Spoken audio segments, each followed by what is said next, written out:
சட்டி சோறு எப்படி செய்யுதுன்னு பார்க்கலாம். நான் Sivakami. Welcome to Siva's kitchen. இன்றைக்கி நான் கொஞ்சமாக தான் செய்ய போகிறேன். நான் ஒரு 4 பீஸ் கோழி தான் எடுத்து வச்சுருக்கேன். பாருங்கள், பெரிய பெரிய பீஸாக இருக்குது. இது நீங்கள் வேணும்னா இதை சின்னதாக கூட வெட்டிக்கலாம். நான் வீட்டில் இந்த மாதிரி பெரிய பீஸாகவே வச்சுருந்தேன். நான் அப்படியே எடுத்திருக்கேன். சட்டியில் கொஞ்சம் எண்ணெய் ஊற்றிருக்கேன். பாருங்கள், சூடாயிடுச்சு. இந்த ஸ்பைசஸ்லாம் போட்டுக்கலாம். சின்ன வெங்காயம், இஞ்சி, பூண்டு நான் இடிக்கல்லில் இடித்து வச்சுருக்கேன்.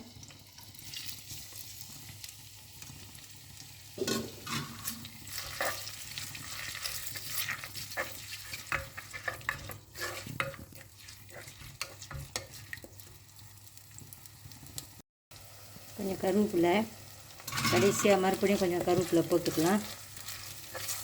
இது நல்லா வதங்கிட்டோம். இது நல்லா வதக்கிக்குங்க. அப்போ தான் பச்சை வாசம் போகும். இந்த சோறும் நல்லா வாசமாக இருக்கும். ஒரு தக்காளி,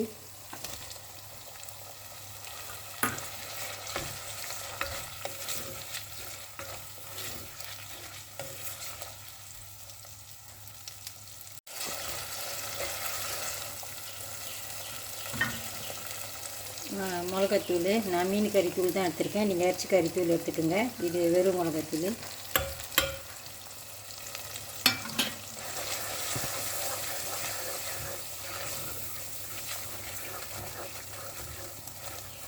கோழி சேர்த்துக்கலாம்.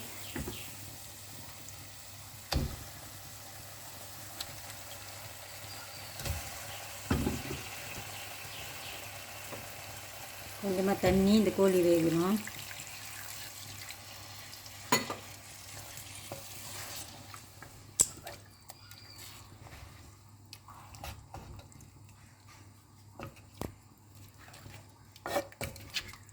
கோழி பெரிய பீஸாக இருக்குது. கொஞ்சம் டைம் ஆகலாம் இது வேகிறதுக்கு. தண்ணி பார்த்து ஊற்றிக்குங்க. இது வேகணும்.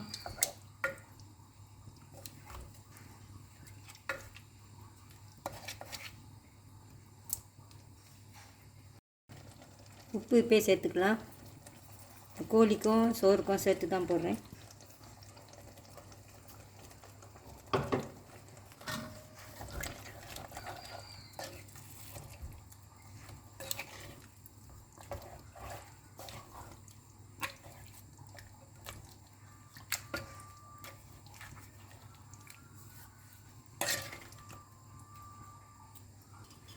மூடி வேக வச்சுக்கோங்க. கோழியில் இடையில கிண்டி விட்டுக்குங்க. நல்லா எல்லா பக்கமும் வேகணும். நான் சொன்ன மாதிரி இது பெரிய பீஸாக இருக்குது. நல்லா பார்த்து வேக வச்சுக்கோங்க. இதில் அடுத்து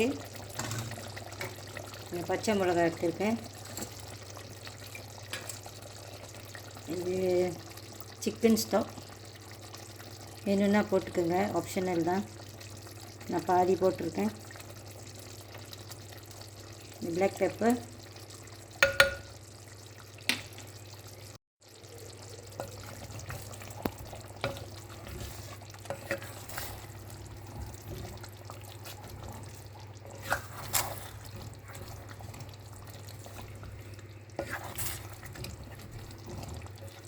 அடுத்து சோறு சேர்த்துக்கலாம்.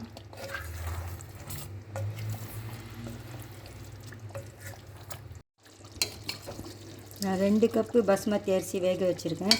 தண்ணி ரொம்ப ஊற்றாதீங்க. கொஞ்சம் விரையாவே வேக வச்சுக்கிட்டிங்கன்னா நல்லாயிருக்கும். நம்ம அதில் போட்டு நல்லா கிண்டுவோம். அதனால எல்லாம் உடஞ்சி போயிடும்.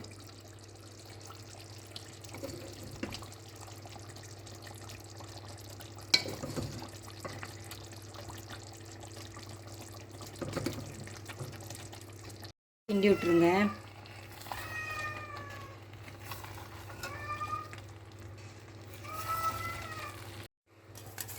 கொஞ்சம் மல்லி இலை, மறுபடியும் கொஞ்சம் கருவேப்பிலை,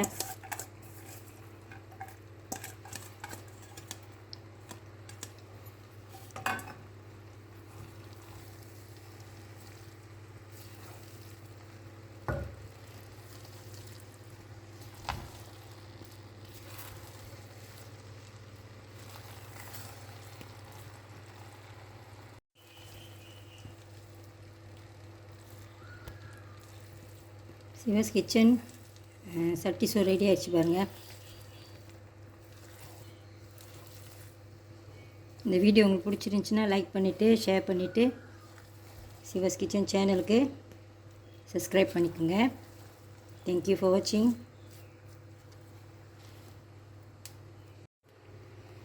நான் முட்டை கூட அவிச்சு வச்சுருக்கேன். இது ஆப்ஷனல் தான்.